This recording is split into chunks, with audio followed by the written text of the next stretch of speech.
संसद के संयुक्त सत्र को आज राष्ट्रपति संबोधित करेंगे। सरकार का एजेंडा क्या है? खास तौर से मोदी सरकार और मोदी सरकार के नजरिए में आर्थिक सुधार को लेकर बात हो रही है, रक्षा नीति को लेकर बात हो रही है, विदेश नीति को बात लेकर हो रही है। और इन सब के बीच वो तमाम मुद्दे जो चुनाव के वक्त लगातार अपने भाषणों के जरिए प्रधानमंत्री मोदी कहते रहे देश भर में, उसमें महंगाई था, भ्रष्टाचार था, काला धन था। माना यही जा रहा है कि यह सब कुछ समेटने की कोशिश आज राष्ट्रपति प्रणब मुखर्जी के उस अभिभाषण में होगी जिसे तैयार सरकार के जरिए ही किया जाता है। और माना यही जाता है कि सरकार का जो आने वाले वक्त के लिए रोड मैप है या कहें सरकार का जो एजेंडा है वो सामने रखा जाता है।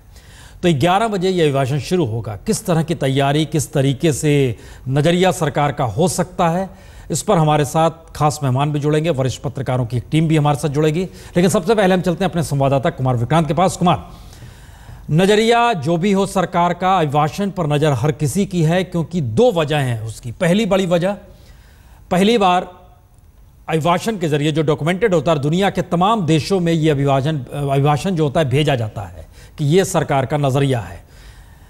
उसके जरिए भारत की नीति सामने आने वाली है। और दूसरा बड़ा अजीबोगरीब है कि राष्ट्रपति प्रणब मुखर्जी कांग्रेस के रहे हैं, लंबे वक्त तक कई मंत्रालय संभाले हैं और आज राष्ट्रपति होने के बाद वो उस सरकार का अभिभाषण, सरकार द्वारा तैयार किए गए एजेंडे के जरिए अभिभाषण को सामने रखने वाले हैं जो जाहिर है राजनीतिक तौर पर कभी एक दूसरे के काउंटर में थे। तो ये भी एक अजीब, ये हम लोग चर्चा करेंगे। लेकिन आप बताइए किस तरह की तैयारी है और क्या लग रहा है इस एजेंडे, सरकार के एजेंडे को लेकर इस अभिभाषण के मद्देनजर?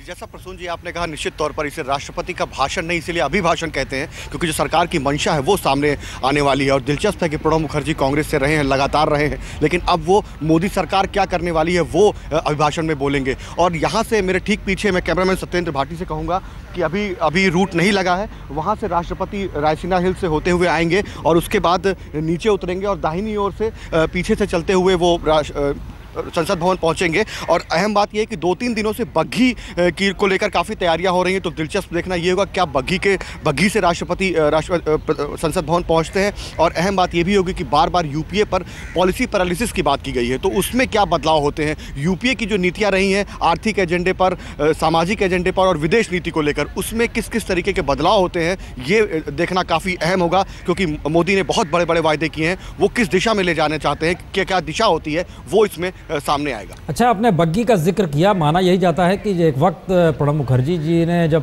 पहली बार सांसद बने थे तो उन्होंने राष्ट्रपति की बग्घी को देख के उनके भीतर बड़ी थिरकन हुई थी और इसका जिक्र उनके राष्ट्रपति बनने के दौरान आया भी था सामने। और बीच में कुछ राष्ट्रपतियों ने छोड़ दिया था बग्घी से आना, वो कार से आते थे।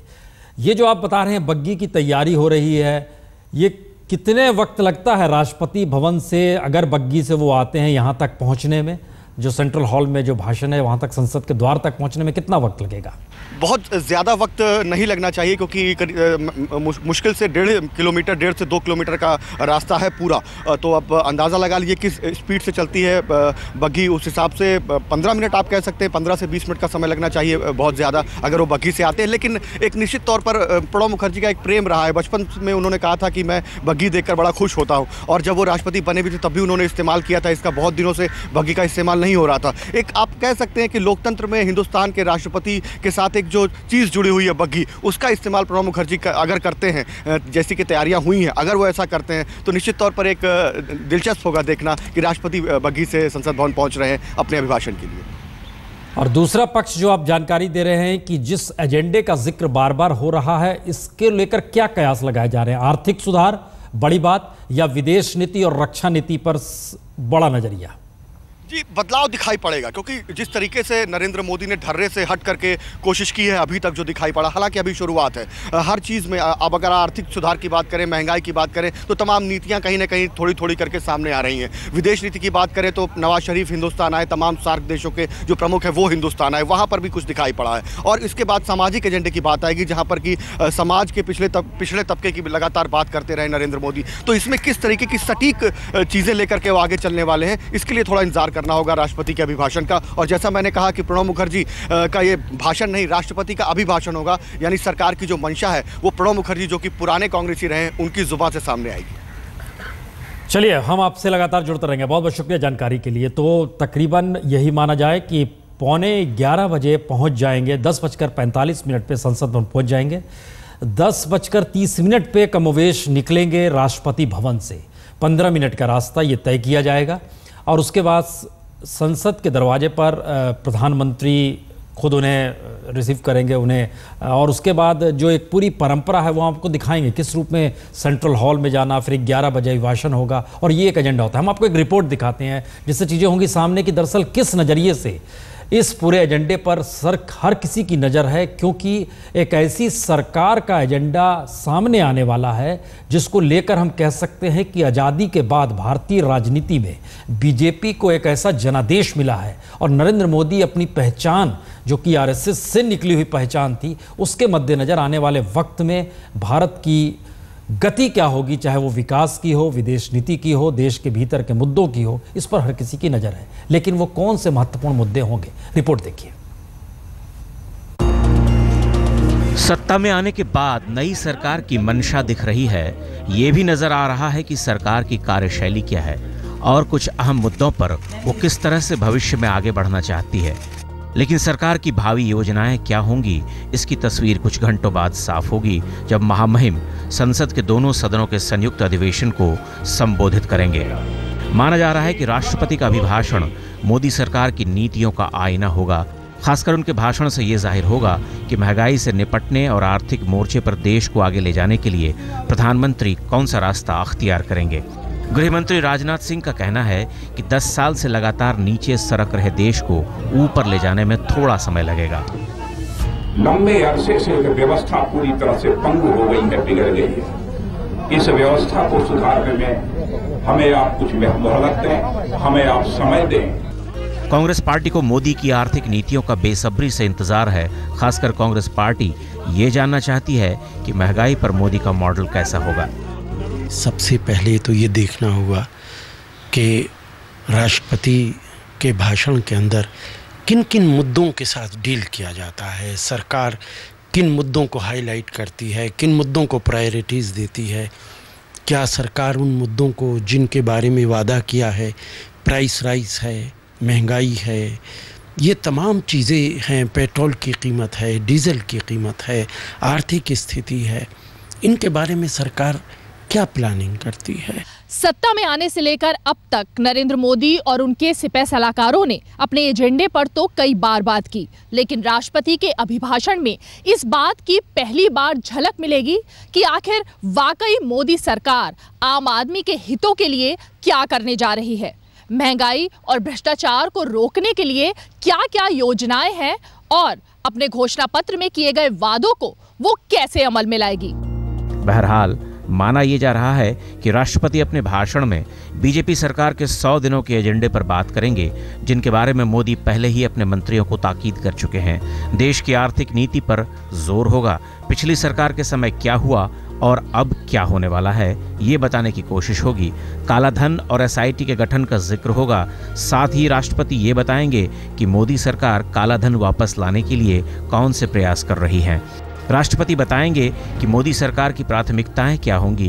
पारदर्शिता, भ्रष्टाचार के खिलाफ न्यूनतम सहिष्णुता, महंगाई, फसल उत्पादन में बढ़ोतरी, फाइलों का तेजी से क्लियरेंस, सड़क और बुनियादी ढांचे का विकास और गंगा सफाई अभियान, ये कुछ ऐसे अहम बिंदु हैं जिन पर राष्ट्रपति मोदी सरकार की नीति स्पष्ट करेंगे। बीजेपी पहली बार बहुमत में आई है और पहली बार ही ऐसा हो रहा है कि बीजेपी के किसी नेता से देश के बहुत बड़े हिस्से को आशाएं हैं। देश ने बदलाव की उम्मीद से वोट किया, अब बदलाव को अनुभव करने का समय है। राष्ट्रपति का भाषण ये तय करेगा कि मोदी की अगुवाई में बदलाव की रूपरेखा क्या होगी। दिल्ली से रीमा पराशर के साथ आज तक ब्यूरो।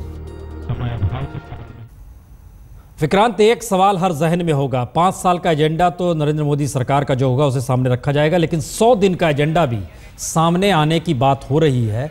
और ये सवाल इसलिए क्योंकि बीते दिनों लगातार प्रधानमंत्री मोदी 100 दिनों के एजेंडे की बात कर रहे थे, तो उस एजेंडे में क्या हो सकता है? जी देखिए, जिस सबसे पहली बात जो है वो तो है महंगाई। क्योंकि उसको लेकर के नरेंद्र मोदी को, उनकी सरकार को यह एहसास है कि इस मुद्दे ने यूपीए को काफ़ी तगड़ा झटका दिया और एनडीए की सत्ता में वापसी हुई, बीजेपी की सत्ता में वापसी हुई। तो इसको कैसे ठीक करना है, निश्चित तौर पर ये एजेंडे में होगा। और दूसरी जो अहम बात है वो काला धन, जिसको लेकर के सुप्रीम कोर्ट के निर्देश के बाद एसआईटी बना दी गई है, उस दिशा में क्या कदम आगे बढ़ता है। ये दो अहम बातें हैं, क्योंकि भ्रष्टाचार और महंगाई ये दो ऐसे जनता से जुड़े मुद्दे हैं जिन्होंने नरेंद्र मोदी को प्रधानमंत्री की कुर्सी तक पहुंचाया है। और इसके अलावा फिर तमाम ऐसी बातें होंगी जो बेहतर करती हुई दिखाई पड़ेंगी कम से कम, क्योंकि नरेंद्र मोदी को मालूम है कि जो वायदे उन्होंने रैलियों में किए हैं उन वायदों को कैसे निभाना है, और उसी दिशा में इस एजेंडे में पूरी बातें होंगी। चलिए, 100 दिनों का एजेंडा, इससे बीते सरकार में भी आपकी जानकारी खाली बता दे रहे हैं कि 100 दिनों के एजेंडे में याद हमें 2009 आ रहा है, जब प्रतिभा पाटिल ने अभिभाषण दिया था। उसमें उन्होंने जिक्र किया था कि दरअसल 100 दिनों के भीतर महिला आरक्षण लागू करा देंगे, महिला प्रतिनिधित्व अलग अलग क्षेत्रों में बढ़ा देंगे। हुआ कुछ नहीं। राष्ट्रपति के अभिभाषण का इंतजार है। 11 बजे अभिभाषण होगा, 10:30 बजे के करीब राष्ट्रपति भवन से निकलेंगे। राष्ट्रपति बग्गी से निकलेंगे, बग्गी की तैयारी हो रही है, जो जानकारी निकल कर आ रही है। 15 मिनट का वक्त लगता है, तकरीबन 11:15 बजे तक संसद भवन। उसके बाद जो भी एक पारंपरिक तरीके से स्वागत और उसके बाद ले जाने की पूरी प्रक्रिया होती है वो सदन में ले जाया जाएगा और सेंट्रल हॉल में ये पूरा भाषण होगा। विक्रांत, 2 सवाल बहुत हर किसी के जहन में होंगे, क्योंकि जब अभिभाषण का जिक्र होता है, जाहिर है सरकार का वो एजेंडा माना जाता है। 100 दिनों की जिक्र जो है प्रतिभा पाटिल ने भी अपने तौर पर किया था, अपने दौर में किया था। 3 बातें रखी थी उन्होंने। 50% आरक्षण, संवैधानिक संशोधन करेंगे, नौकरी में महिलाओं का प्रतिनिधित्व बढ़ा दिया जाएगा 100 दिनों के भीतर, महिला सशक्तिकरण पर राष्ट्रीय मिशन स्थापित भी कर दिया जाएगा। इसका जिक्र प्रतिभा पाटिल ने किया था, जो पूर्व राष्ट्रपति थी। वो हुआ नहीं, 5 बरस बीत गए। खाली सवाल इतना बड़ा है कि इसके अलावे जिन मुद्दों का जिक्र किया गया था उसमें वो सारे मुद्दे हैं जिन मुद्दों में, एक गंगा छोड़ दीजिए तो इसे छोड़कर वो सारे मुद्दे जिक्र अभिभाषण में किए गए थे, लेकिन मनमोहन सरकार उसमें पूरा नहीं कर पाई, फेल हो गई। तो क्या मोदी सरकार पर इस लिहाज से नजर अब हर किसी की रहेगी कि जो राष्ट्रपति का अभिभाषण है वो किस तेजी से क्रियान्वित हो रहा है, पूरा होगा नहीं होगा, और 100 दिन तो तुरंत आ जाएंगे, इन सब पे हर की नजर होगी। जी बिल्कुल, एक चीज़ और जोड़ना चाहूँगा। प्रतिभा पाटिल के भाषण में ये भी था कि 100 दिन में महंगाई भी कम कर देंगे, और महंगाई 100 दिन में कम होने की बजाय लगातार बढ़ती चली गई और यूपीए के बाहर जाने का कारण भी बन गई। और ये जो चीज़ें आपने कही, ये सारी चीज़ें कहीं ना कहीं इसमें कमी रह गई, और साथ में महंगाई और भ्रष्टाचार जैसे मुद्दे सामने आ गए, और यही वजह थी कि यूपीए को बड़ी हार का सामना करना पड़ा। और अब नरेंद्र मोदी उन्हीं मुद्दों के आधार पर चुनाव जीत करके आए हैं, तो निश्चित तौर पर दबाव होगा उनके ऊपर कि जिन चीज़ों को लेकर के वो कहते रहे, जो बातें करते रहे, जो वायदे उन्होंने किए हैं, या जो एजेंडे में वो आने वाली है राष्ट्रपति के अभिभाषण में, उन सब का क्रियान्वयन सही वक्त पर सही तरीके से होता है कि नहीं, क्योंकि ये पब्लिक है, कब तक साथ देगी, जब तक आप काम करेंगे।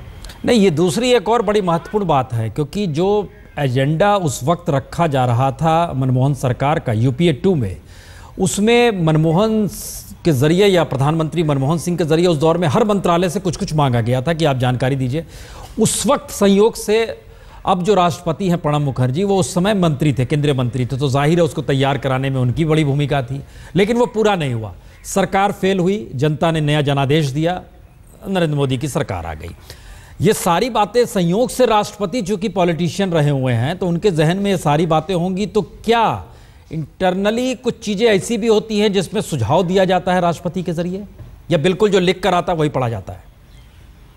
देखिए, जो पहली बार लिख करके राष्ट्रपति के पास जाता है उसमें राष्ट्रपति कुछ सुझाव अपने दे सकते हैं, लेकिन सरकार अगर ये कहती है आपको यही पढ़ना होगा तो राष्ट्रपति उसको पढ़ने के लिए मजबूर होते हैं। इसीलिए इसको राष्ट्रपति का अभिभाषण कहते हैं, ना कि भाषण। एक मिनट, आप हमारे साथ जुड़े रहिए। हमारे साथ स्टूडियो में वरिष्ठ पत्रकार आलोक मेहता जी भी जुड़ चुके हैं। आलोक मेहता जी, हम दरअसल संयोग से टटोल रहे थे कि ऐसा क्या था 2009 में जो 2014 में बिल्कुल नए तरीके से रखा जाएगा। आंतरिक सुरक्षा, सांप्रदायिक सद्भाव, खेती, विनिवेश, सेना क्षेत्र और तमाम जगहों पर आर्थिक विकास, रोजगार, शिक्षा, स्वास्थ्य, हर किसी का जिक्र हम देख रहे हैं उस अभिभाषण में भी था जिसे 2009 में पढ़ा गया था। अभिभाषण के इम्प्लीमेंट करने की स्थिति में मनमोहन सरकार नहीं आ पाई, ये एक सच है। ये सारी बातें प्रधानमंत्री मोदी के जहन में होगी। देखिए, निश्चित रूप से चूंकि नरेंद्र मोदी बड़ी पूरी तैयारी के साथ आ रहे हैं, मुझे लगता है कि जिस तरह से वो भाषण तैयार हो रहा है, लेकिन एक बात सबसे ज़्यादा ध्यान देने की होगी कि वो जो आपने एक शब्द कहा सांप्रदायिक मुद्दा, वो इस भाषण में कितना रहता है। चूँकि नरेंद्र मोदी जी ने पूरे चुनाव अभियान में उस तरह के मुद्दों को सामने टच नहीं किया है। वो सबको एक सामाजिक सौहार्द, पूरे समाज का हित, पूरे भारतीय, पूरे हिंदुस्तानियों का हित, इस राष्ट्रपति का जो रहा है। और दूसरा आर्थिक मामला जो आपने कहा, उसमें कोई शक नहीं कि आर्थिक मुद्दों पर जो बातें आप जो पहले भी कह रहे थे, प्रणब मुखर्जी खुद वित्त मंत्री रहे हैं, लेकिन मुझे लगता है कि ये सरकार का भाषण है। अब ये सही है कि कोई ऐसी बातें, वो कोई उसमें ऐसी बातें, हिंदुत्व वाली बातें ना आ रही है, न मंदिर वाली आ रही है, जिस पे प्रणब मुखर्जी कोई आपत्ति कर सकते हो। इसलिए मुझे लगता है कि उसको बचा करके इस भाषण में जो संकेत अभी दिखाई देते हैं, वैसे तो कुछ मिनटों बाद सामने आ जाएगा, लेकिन देखना ये होगा कि क्या सांप्रदायिक हिंसा वाली बातें जो पहले के भाषणों में होती थी, पिछले कई वर्षों से, दशकों से कहना चाहिए, पहली बार इस तरह की स्थिति आई है। इवन वाजपेयी जी की सरकार के समय भी शायद इतना रुख जैसा जो नरेंद्र मोदी जी की पूरी राजनीतिक एजेंडा रहा है उसमें नहीं है। तो एक तो वो मुद्दा देखना होगा, चूंकि अभी भी तनाव महाराष्ट्र में जिस तरह की घटनाएं हुई है, कई लोग विरोधी पक्ष कहे या सब सामाजिक कार्यकर्ता हैं, वो इस मुद्दे पर चिंतित हैं। नज़र हर किसी की रहेगी। दो चीज़ बहुत साफ है, 2004 में भी जो राष्ट्रपति के जरिए जो अभिभाषण दिया गया था, उसमें 3 चीज़ें बड़ी महत्वपूर्ण थी। इकोनॉमिक, अर्थव्यवस्था की बात थी, सांप्रदायिक सौहार्द का जिक्र उसमें भी किया गया था, धर्मनिरपेक्ष और बहुलवादी भारत का जिक्र करते हुए कहा गया था कि कैसे हमें और सरकार को अधिक से अधिक परिश्रम करके इस देश में एक समान वातावरण बनाना है। ये 2004 का जिक्र। 2009 में थोड़ी स्थिति और आगे बढ़ी, उसमें हर चीज़ जिक्र कर दिया गया और अब 2014 सामने खड़ा, लेकिन सारी स्थिति इस दौर में बदल गई है।